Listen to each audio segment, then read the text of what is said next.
नमस्कार दर्शकों, आप सभी का एक बार फिर से नवभारत न्यूज 24/7 में स्वागत है। और इस समय की आपको बड़ी खबर बता दें दर्शकों कि आप सभी जानते हैं कि पिछले काफी समय से भारत और पाकिस्तान के बीच में जिस तरह का टेंशन का माहौल बना हुआ था ऑपरेशन सिंदूर के बाद, और उसी के चलते एक बड़ी खबर भी सामने निकल कर आई कि 23 अप्रैल को पंजाब के फिरोजपुर से एक बीएसएफ का जवान परनून कुमार शाह, जो कि एक कांस्टेबल के रूप में बीएसएफ बॉर्डर सिक्योरिटी फोर्स के अंदर काम करता था, वो बॉर्डर पार जो है वो चले गया। अंतर्राष्ट्रीय सीमा को कुछ मीटर जो है वो पार कर गया पंजाब के फिरोजपुर में, जब वो अपनी ड्यूटी दे रहा था।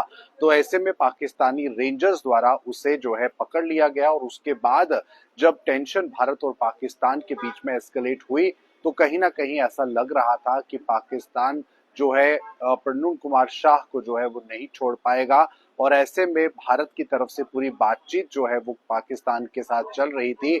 लेकिन आज ये खबर सामने निकल कर आती है कि उसे पाकिस्तान द्वारा छोड़ दिया गया है, और अटारी बॉर्डर द्वारा जो है उसे भारत सुबह 10 बजे के करीब जो है वो भेज दिया गया, लौटा दिया गया। तो कहीं ना कहीं ये एक बड़ी खबर, बहुत अच्छी खबर भी है, क्योंकि ऐसे में परनून कुमार शाह के परिवार वाले जो है वो जाहिर सी बात है चिंता में थे। लेकिन एक गलती से बॉर्डर पार कर जाने के चलते जो है पाकिस्तान रेंजर्स द्वारा इसे पकड़ लिया गया। और बाद में जो है आज 14 मई की अगर बात करें तो 10 बजे के करीब इसे पाकिस्तान द्वारा अटारी बॉर्डर से जो है वो वापस हिंदुस्तान को सौंप दिया गया है।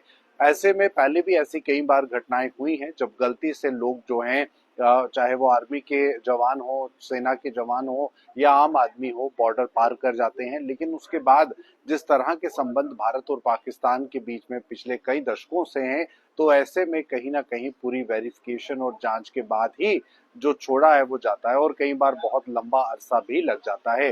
तो ऐसे में यहाँ पर ये खबर आज सामने निकल कर आई जब पाकिस्तान रेंजर्स द्वारा परनून कुमार शाह को जो है वो छोड़ दिया गया। बीएसएफ में ये कांस्टेबल के रूप में काम करते हैं। और ऐसे में फिरोजपुर पंजाब की अगर बात करें तो 23 अप्रैल को जो है ये गलती से पाकिस्तान सीमा के अंदर पहुंच जाते हैं। तो भारत पाकिस्तान के बीच में इस समय तनाव बरकरार है। हालांकि सीज फायर जो है वो दोनों देशों के बीच में जरूर हुआ है, लेकिन इतना ही काफी नहीं है। अभी भी बहुत सी टेंशन्स हैं जो बाकी हैं।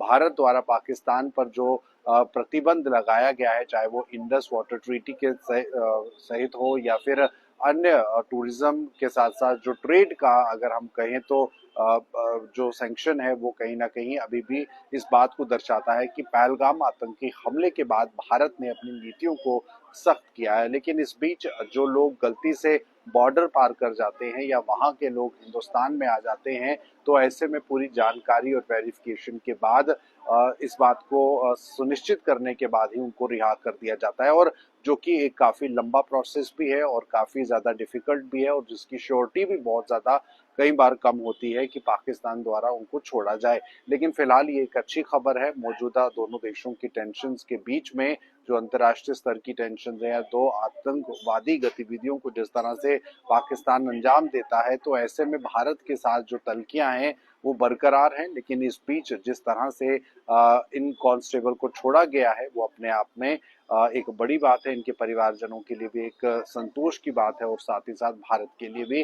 क्योंकि भारत का जवान जो कि अपनी ड्यूटी के दौरान कहीं ना कहीं पाकिस्तानी सीमा में कुछ मीटर चले गए थे, और उसके बाद पाकिस्तानी रेंजर्स द्वारा इनको जो है वो गिरफ्तार कर लिया गया, पूछताछ हुई। और भारत की तरफ से लगातार जो हमारे एडमिनिस्ट्रेशन में है, जो इस मामले में जो मुख्य तौर पर लोग हैं, उनकी जो बातचीत है वो पाकिस्तान के साथ जो हमारी मिनिस्ट्री में है वो लगातार होती रही। और उसके बाद जो है इस तरह के प्रयासों के बाद इनको जो है वो छोड़ा गया। तो अब से कुछ ही पहले इस खबर को लेकर एक बड़ी जानकारी सामने निकल कर आई है। फिलहाल ये थी समय की खास अपडेट। आप बने रहिए जम्मू कश्मीर राष्ट्र की तमाम खबरों के लिए नवभारत के साथ।